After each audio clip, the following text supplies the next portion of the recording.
What's up, meatbags? Just when you thought it couldn't get any worse for EVO, the Saudis now co-own the fighting game tournament. That's right. This article comes to us from Video Game Chronicles. As you can see, Saudi firm requires co-ownership of EVO fighting game tournaments. The long-running fighting game tournament are now co-owned by public investment fund-backed Qiddiya. I don't know if that's the correct pronunciation, but who cares? Because this spells doom, gloom, and disaster for EVO. I know a lot of people were complaining about all the wokeness getting involved in the EVO tournament. You know, certain costumes, certain ladies had to be covered up in order to be family friendly for the EVO public broadcast. But guys, I have a feeling things might get a little bit worse, right? You know, we got some costumes with a little bit of cleavage, a little bit of butt cheek, a little bit of spiciness, you know, not as much as classic Cammy or classic Chun-Li, but I have a feeling that even what we got now, even the little bit that we get now is going to go away completely, because, you know, these Saudis are not ones to play with such things, right? They're going to want to cover up the women. They're going to want to make sure that everything is to their liking. And so this spells disaster. But let's get into this article. Let's read what it has to say, right? It says a Saudi Arabian-backed firm has become the co-owner of Evolution Championship Series, EVO, the popular fighting game event.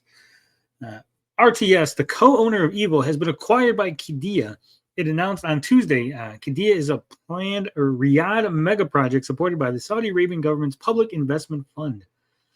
Excited to share that Qiddiya has acquired full ownership of RTS, a strategic step that will further strengthen our esports business and unlock new opportunities across the broader gaming ecosystem, wrote Chief Strategy Officer Muhammad Elnawood on LinkedIn.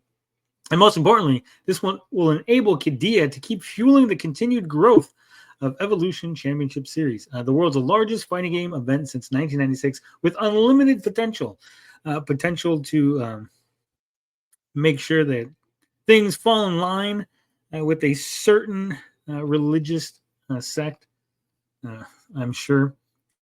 It says this milestone paves the way for setting new heights in the evolution of EVO towards achieving the aspirations of the fighting game community. The news comes weeks after Sony Interactive Entertainment sold its stake in EVO to esports group Nodwin, ending a 4-year period as co-owner. Nodwin co-owns the event alongside RTS. Stretching back to 1996, the Evolution Championship Series is the world's largest and longest-running fighting game tournament. Regularly held in Las Vegas and Tokyo, in October, a European version will take place in Nice, France. I have a feeling that they're going to be moving away from Las Vegas. They'll probably be moving away from anywhere outside of the Saudi Arabian controlled areas. I have a feeling that this is a strategic move to get EVO to go over to Saudi Arabia. I know they have a big push going on with trying to make a esports utopia in the middle of the desert. So I have a feeling that this is one step closer to them, right? They have acquired half ownership of EVO. They'll probably be able to decide where the events are being held.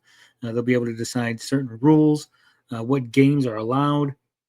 So I have a feeling that EVO is about to undergo a big change, right? That's what this article is not really mentioning. It's sort of just reporting on the facts, which is nice. But, we're going to do a little speculation here. I'm speculating that there's going to be a lot of changes to EVO, to the lineup, to what games are going to be allowed, which is going to have a domino effect on the industry, because if a tournament is now changed, the biggest tournament is now changed with certain rules and regulations and certain restrictions on costumes and stuff, you better believe that the game companies who want to be involved in these tournaments are going to act accordingly, right? They're going to self-censor their games. They're going to change their games to make sure that it fits within the parameters laid by the companies running EVO. And so in the future, it does not look good for your games. It does not look good for your fighting games. It looks like they will be, I guess, not infected by woke, but infected by the Saudi Arabian government's idea of what is or isn't allowed for women to be displaying. What do you guys think? Am I off base? Am I completely wrong? Are the Saudis just going to buy half of Evo and do no changes. They're going to do nothing. They're just going to sit back and collect all the money from the tournaments that roll in? Or do you think like I think? Do you believe the way I believe, and you think that, hey, this spells doom and gloom disaster as the Saudis are going to start making changes, slowly. I don't think it's going to be an overnight. You're not going to blink and suddenly the rules are changed. But, slowly but surely, I believe that things will be changed up. What do you think? Do you believe that's a possibility? Do you believe it's a probability? Do you believe it's an inevitability? Let me know in the comments. This is a quick little video. Just want to make sure to get something out there, get you informed on what's going on. And as always, love, peace, booty grease. We out this bitch.